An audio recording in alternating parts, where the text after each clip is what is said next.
Attention all Helldivers. Guess what? No, not chicken butt. I got yet another list.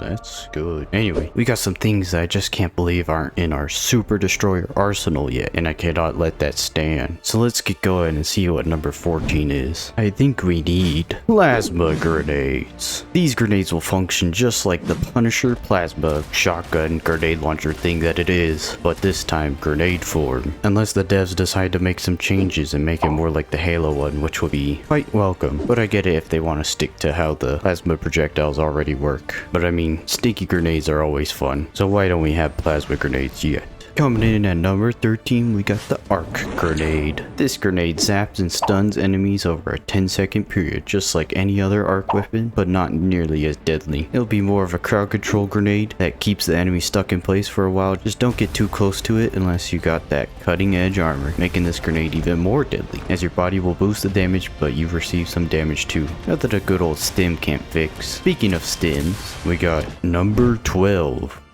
Stim grenades. I think it is time that we give the medics out there some more equipment. No more having to precisely aim that stim pistol. Now you just throw one of these and it releases a cloud of healing stim goodness for around 5 to 10 seconds, killing you slowly so you aren't exactly invincible in it, but you are a lot more tanky. I can see these being super useful, and now you got the option to wear the medic armor that gives you more stims, or opt for the engineer armor that lets you carry more grenades. What will you choose? Alright, time for number 11 and 10. The Eagle EMS Strike and the Eagle Gas Strike. We simply take the Eagle Airstrike and the Orbital EMS Strike, or Orbital Gas Strike. Combine the two and now we got a new stratagem. First up is the Eagle EMS Strike. Functions just like the Eagle Airstrike, just this time it leaves all enemies stuck and at the mercy of you. You know, and just to keep the topic a little bit interesting, I propose a rework of the EMS system to make it deal damage to anything electronic like the bots and the watchers from the squid's front. Anything organic, it should be fine. Just a thought for you, Arrowhead. And secondly, the Eagle Gas Strike, which is gonna function essentially the same as the last, but you know it's gonna do all of its gassy things that it does. I think the Gas Strike should have a little bit more uses than the regular Eagle Airstrike stratagem. After all, I think gas is lighter than bombs. Moving on to number 9.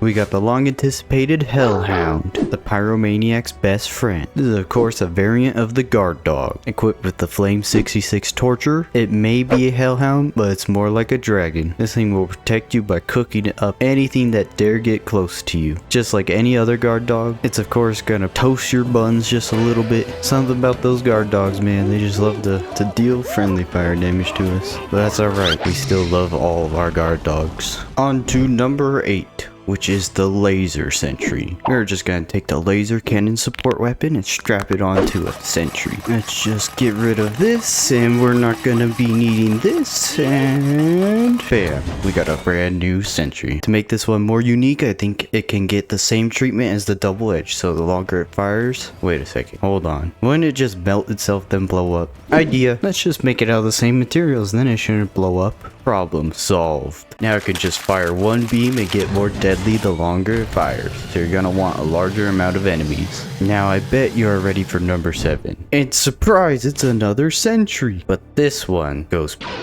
Everyone loves variety, right? Maybe this one should actually reload the ice or douse it in coolant. The only limitation would be the sentry's battery life, just like any of the other ones. I only suggest this because I don't want to slap the double-edged treatment on every laser-based weapon ever. But then again, if I was Super Earth, I probably would. Next up, number 6 and number 5. The Gas Mortar Sentry and the Fire Mortar Sentry. First up, gas. This version of the mortars would be more like the EMS version, firing much slower, but this one will utilize a small cluster bomb to cover a larger area. Think of the Wasp artillery mode, only because gas ain't nearly as deadly, so the risk of killing friendly Helldivers goes way down. Meanwhile, the fire mortar should be more like the regular mortar sentry, but of course leaving behind a nice bit of fire upon impact. Simple enough, right? On to number 4. which is dual wielding. I mean, come on now, who wouldn't want to be able to dual wield pistols? Any two combos, Verdict and Senator, Peacemaker and Dagger, the list goes on and on. Hell, even 2 ultimatums. Honestly, I feel like Arrowhead would allow it too, which is why only the greatest of the greats have had dual wielding. I think Helldivers 2 is more than earning of being one of the greats, and I can't believe the timing either. They just released the Borderline Justice Warbond. Man, what a missed opportunity. Even though everything still looks awesome, I just love democracy so much. I just want to be able to spread more of it with 2 big irons. Please, Arrowhead. So next time, you guys got no excuse. Alright. It is time for number 3. At 3rd place is the all-new Eagle Bombardment Strike. We're going to take the beloved strafing run, add in the Eagle Airstrike, and a little bit of the Walking Barrage. All combined, we get this. An all-new stratagem that you throw down and Eagle 1 flies overhead, dropping the entire payload of 18 to 21 bombs. This can be in a straight path or side to side like the regular airstrike. So I kind of lied a little. This is basically 2 stratagems for the price of 1. Which do you like the idea of more? The only downside to this stratagem is that the entire payload is spent all at once. But on the flip side, the entire payload is spent all at once. 1 use, 1 massive area gone. Until she's back for more. In 2nd place, I got the support shotgun. And let me tell you, this shotgun is going to be a freaking beast. It will also be an experimental weapon. Why is that? Well, I'm glad you asked, because it shoots explosive incendiary rounds. So if something somehow survives the boom of 20 or so pellets to the face, they are promptly set on fire. And let's just give it heavy penetration, because why the hell not? And let's just say if you get a little too gung-ho and rapid fire this thing, it will literally start to melt the barrel and destroy the shotgun. Just like the railgun. Maybe it blows up in your face too. I don't know. The number 1 slot goes to a laser minigun. This thing would be utterly ridiculous, Helldivers. First off, it'll only take up the support weapon slot, so you can still wear a backpack.